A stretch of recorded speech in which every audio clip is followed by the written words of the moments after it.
Good afternoon, Epworth family. Today you are going to have the pleasure of being introduced to Joe Combs.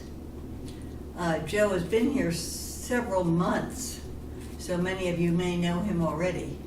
But he has a lot to tell because he's had a very interesting life and career and marriage. Well, Joe, now that we have you on screen, maybe you'd start and tell us where you were born and something about the area that you lived in.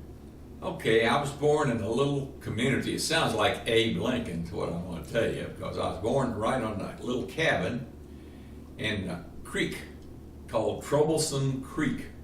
Troublesome. And the town was called Hardburley, Kentucky.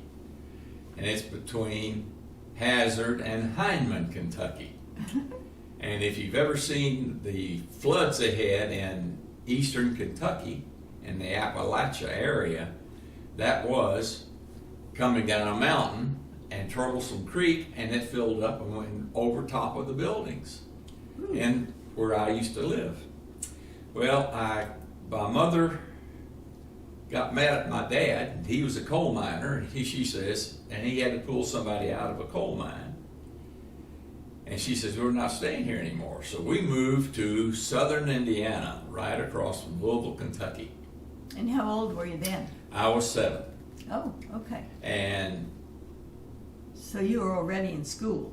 I was in school, yes. Okay. And then they had many more hard times, and they moved me back to live with my grandmother while they were getting settled.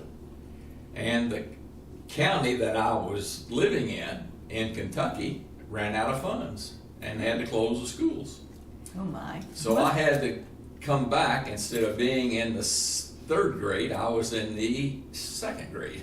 Oh. So it was that was a tough situation for me growing up. Yeah. But that's how I got to Indiana. Okay. Well, when you finally left Bertles, where was it? Hardburley. Hardburley. Yeah. You were in school in Hardburley, though. No. Oh, no, you were in school. Okay. No. Hardburley, in case many of you don't know, stands for the two things that Kentucky is famous for. It's burley tobacco, and hard burley is coal. Oh, okay. So it's coal. And so that's where I was born, right on that little cabin in the creek. Okay. There, and so we moved to southern Indiana, and I grew up there, and I played basketball starting, and that was the big thing for me until I saw the cheerleaders that played me. These Catholic girls came to my school, and they had won the Catholic championship for the state of Indiana. And we played them, and we got right down to the last few seconds, and I shot a shot, and it went in, and we beat them. Oh. And my father was timekeeper, and so my wife said, that's the only way you won. But that's when I saw my wife for the first time, and she was a cheerleader, and back in those days, the cheerleaders didn't wear the skimpy little outfits they have now. They wore these long, heavy skirts and so forth. Yeah. And she jumped up, and her skirt stayed down. Oops. And I said, I'm going to marry that woman. Oh. Now, what grade were you in? 8th. Oh, you were in 8th grade? Yeah. Yeah. 8th grade. Because I think Carol Ann told me on the side one day that she had her eye on you when she was in 7th grade. Well, she may have. Don't know. She was in 7th. Was she a year behind you? No, I was a year behind her. Oh, you were a year behind her. Okay. So when I was in the 7th grade then when she was there. Right. That's what it was. Okay. And she was in the 8th. She was in the 8th, Yeah. okay. But otherwise you would have been in 8th grade too if you hadn't been moved around so much. Yeah. Did you have a favorite subject in was this high school? This was high school. No, this was I started in high school, yeah. It was in junior high, but in high school, I had a favorite subject. Practice sleeping. Oh. That is my subject now. I practice a lot. But no, I didn't have any favorite subjects. I just wanted to get out and go to college and play ball. And Oh. I had no desire to study or anything else, and it was tough. And we got married my senior year in college, and I had one more semester to go, and I had 18 hours to make up. And so I took 18 hours of ologies. Of what? Ologies. Ologies, okay. And anatomy, kinesiology, and all that. And that's what I majored in, kinesiology. Well, we skipped right into college, but you didn't go to college in Indiana or, No, I went to Jeffersonville, Indiana High School. oh, yeah, high school. And then after that, where'd you go to college? LSU, Oh, LSU. Louisiana State University. Okay. And where was Carol Ann at this time? Carol Ann, she was with me. Oh. We got married in college. Oh, okay. Yeah. So she was in college there too? No, she wasn't. She worked. Oh, she worked and you went to college? Yes. Okay. And she had a little tidbit there was funny. I think it's funny. She worked for the personnel director for the state of Louisiana named Clabo Roberts, and he was a letterman at LSU, and she was his secretary or administrative assistant. And I needed to get out of school, and I told you about I took all these anatomy courses and all this stuff. And so he said, Carol Ann, he asked her if she was leaving. He said, what'd you and Joe do last night? She said, well, we laid in bed and studied anatomy. He said, what? She said, no, not that kind of. So that kind of got to her. So. Yeah. But you asked me questions. Yeah, but you weren't, when were you married in college? When I was married in college, it was my junior and senior year. Okay. So, that's good. And what was your major? My major was kinesiology. Kinesiology. Kinesiology, study of bones and muscles, joint. Oh, okay. Good major. Well, and you were married while you were still in college? Yes, ma'am. Okay, then what happened after that? Well, I got out of that, and I went to work in the insurance business with a company called National Executive Life, which is selling insurance to college seniors and life insurance. So that's... And you still were living right there?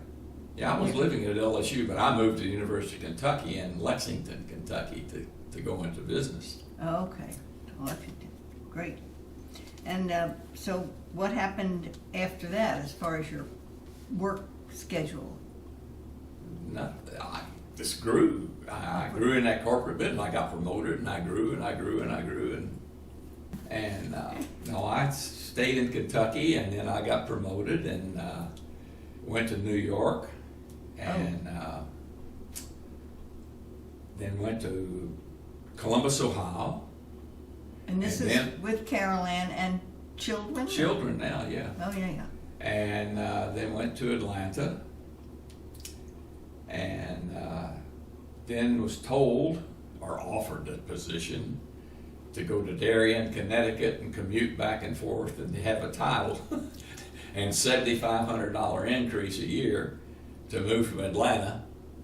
Well, back then, $7,500 was bad, but it wasn't enough to make me move to Darien, Connecticut, and commute back and forth. Yeah. So I told them no. Well, the next year they came back the same thing. Said, we're going to make you vice president, director of training. And I said, not me. So I just took an agency in Charlotte, North Carolina, and. And how old were you then, Joe? Well, I guess I was 35, 40. Oh, okay. Oh, yeah. But you left the company then? Yeah. Oh. Okay. No, I didn't leave the company. I just took an agency. I just took a step back, Okay. which is not a step back. It's just I just took another position. Then I quit the corporate stuff. Oh, corporate climbing. Yep. Okay. And so by this time, you had children, or 1, 2, 3? I had 3 children, 3. Okay. 2 girls and a boy. Whew. So your children, so you moved them around. Did they enjoy moving? I don't know. I assume they did. Yeah, yeah. I got 2 daughters here with us now. They live here in Oklahoma City. My son lives at Hilton Head, South Carolina, and That's not a bad place to visit. well, he lives there. Yeah. Yeah. He lives there. Yeah. We don't get down there much, but Yeah. Yeah. Well, it's a big drawing card for people on the East Coast, oh yeah, and business people especially. absolutely. You know, they crowd up the place pretty good when they want. Yep. Yeah. Well, Joe, you moved back to Oklahoma City after you retired, or? No, I moved to Baton Rouge, Louisiana, back to Baton Rouge, and that's one of the old stories. You can't go back. You think you can go back, but then, I played ball and I was known and everything when I was there, but I went back and nobody knew me. Oh. And I found out that you can't go back and expect things to be the way they were. Yes, yes. So we did, and they were good, but Baton Rouge hit the oil bust like it did here, Uh-huh. and it almost went belly up. So I moved back to Oklahoma City with a company, and was the state manager of the state of Oklahoma, and then retired here. But you had never lived in Oklahoma before that?